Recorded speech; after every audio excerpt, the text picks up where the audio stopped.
Hi అండి, మధుసూదన్ రెడ్డి గారు నమస్కారం అండి. నమస్కారం. ఇప్పుడు జగన్మోహన్ రెడ్డి గారు ఈ ఈవీఎంలు ట్యాంపరింగ్ అయినాయి, అందువల్లనే మేము దారుణంగా ఓడిపోయాము, అసలు మొత్తం ఓట్లు నాయ్యాయి, అన్ని కూటమికి పడినాయి, ఒక్క ఓటు కూడా కూటమికి పడాల్సింది కాదు అని అంటున్న దానికి ప్రజల నుంచి స్పందన ఒక్క విషయం, చాలా రకాల స్పందనలు వచ్చినాయి. నాకు ఒకటి ఏమొచ్చిందంటే, నీవు నిజంగా ఈవీఎంల వల్లనే ఓడిపోయావు అనుకుంటే, బ్యాలెట్ పేపర్ తో గెలుస్తావనే నీకు నమ్మకం ఉంటే, నీ 11 స్థానాలు రాజీనామా చేయి జగన్మోహన్ రెడ్డి, 11 స్థానాలు మళ్ళీ పోటీ చేయి. మేము కూడా ఎలక్షన్ కమిషన్ కి మేము రిక్వెస్ట్ పెడతాం, బ్యాలెట్ పేపర్ ఓటింగ్ పెట్టమని. ఆ బ్యాలెట్ పేపర్ ఓటింగ్ లో నువ్వు ఒక్క సీట్ అన్నా గెలుచుకుంటావేమో చూస్తాం, నువ్వు ఛాలెంజ్ కి సిద్ధమా అంటున్నారు ప్రజలు.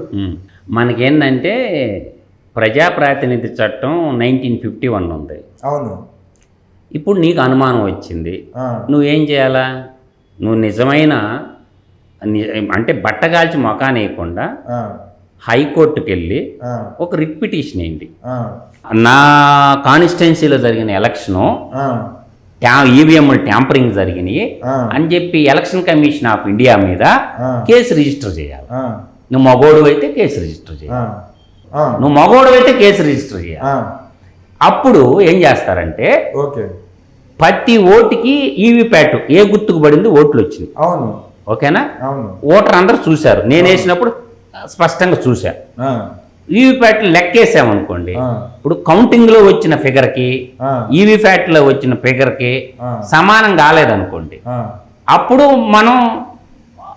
మనకి ఒక మీడియా ఛానల్ ఉంది కదా, ఒక పత్రిక ఉంది కదా అని వరకం కాదు. ఇప్పుడు వాళ్ళ మేనమామే ఉండవు, కమలాపురం రవీంద్రారెడ్డి.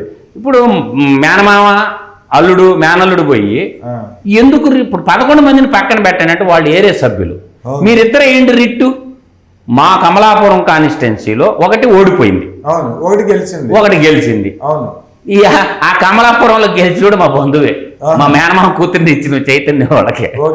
నువ్వు ఏ తేలిపోద్ది కదా ప్రజాస్పందన. ఇంకొకటి ఏంటంటే, ఇలాగైతే ఈవీఎంల వల్ల నువ్వు ట్యాంపరింగ్ జరిగి నువ్వు ఓడిపోయి ఉంటే మరి పులివెందుల్లో ఎలా గెలిచావు జగన్మోహన్ రెడ్డి అని అడుగుతున్నాడు. ఆ పులివెందులు పక్కన పెడదాం అంటే 2019లో 151 సీట్లు ప్రజలే కదా ఇచ్చింది. అవును, అప్పుడు కూడా నువ్వు ట్యాంపరింగ్ చేసుకుని గెలిచినవా ఏంది? అది కూడా అడుగుతున్నారు నేనండి, అదే అడుగుతున్నా.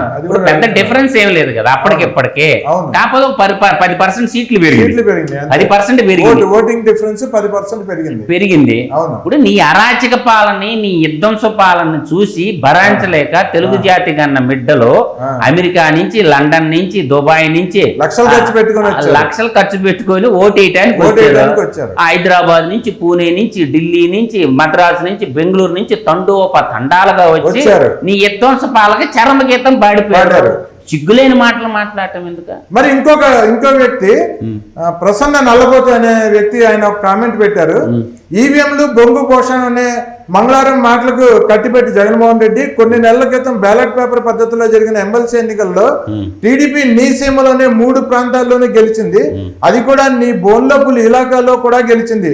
హాఫ్ నాలెడ్జ్ వాళ్ళకి మాత్రమే ఈ విషయం అర్థం కావట్లేదు అన్నాడు. ఇక్కడ వశీకరణం అని ఒక విద్య ఉంది పురాణ కాలంలో. ఇప్పుడు చర్చిల్లో పాస్టర్లు అందరూ చేస్తుండేది వశీకరణం.